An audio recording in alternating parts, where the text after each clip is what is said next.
পন্ডিপুর বাজারে যারা সত্য প্রচারে সবসময় ব্রতী থাকেন, সত্যকে তুলে ধরে দেশ দেশান্তরভাবে হামলা করা হয়েছে।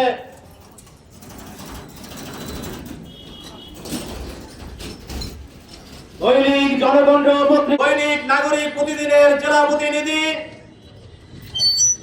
আরিফ বিল্লাহ সিদ্দিকীর উপর নৃশংস হামলার প্রতিবাদে আজকের এই মানববন্ধন কর্মসূচি থেকে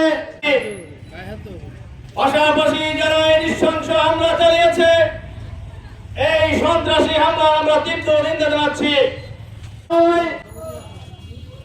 সাংবাদিকরা তাদের বস্তুনিষ্ঠ সংবাদ প্রতিবেদন প্রকাশ করতে না পারে, তাহলে আগামী দিনে জাতির ভাগ্যে কি নির্ভর করছে আল্লাহ ভালো জানেন। তাই আজকে জনগণের কাছে আহ্বান থাকবে, আজকের এই প্রতিবাদ হচ্ছে অন্যায়ের বিরুদ্ধে, সন্ত্রাসের বিরুদ্ধে। যখন আপনাদের দুর্দিন ছিল, পলাবার জায়গা ছিল না আপনাদের, তখন আপনারা সাংবাদিকদের দ্বারস্থ হয়েছেন। এখন কেন সাংবাদিকদের পছন্দ হয় না? আপনাদের অপকর্মগুলো সাংবাদিকরা বলে এই জন্য।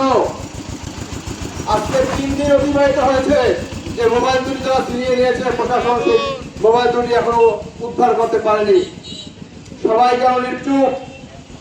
আমরা বলতে চাই এই মানববন্ধনের মাধ্যমে যে আপনারা যারা এই অপকর্মগুলো করেন, সাংবাদিকরা আপনাদের অপকর্মগুলো যখন বলে তখন এখন আপনাদের এতক্ষণ বাজে কেন?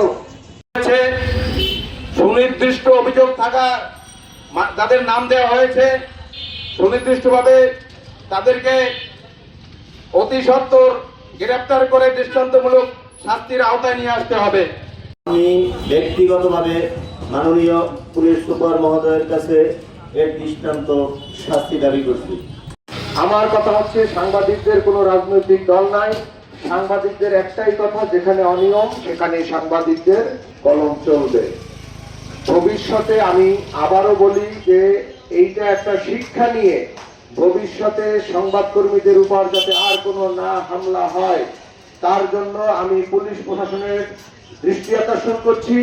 একটু তদন্ত সাপেক্ষে, সে যে রাজনৈতিক দলেরই হোক, যে ব্যক্তি হোক, যে ক্ষমতাশীল দলের লোক হোক, আমার কথা হচ্ছে সুষ্ঠু তদন্ত সাপেক্ষে প্রকৃত দোষীদের শাস্তি দিয়ে একটি দৃষ্টান্ত স্থাপন করা হোক যে সাংবাদিকদের উপর আঘাত করলে কি শাস্তি হয়।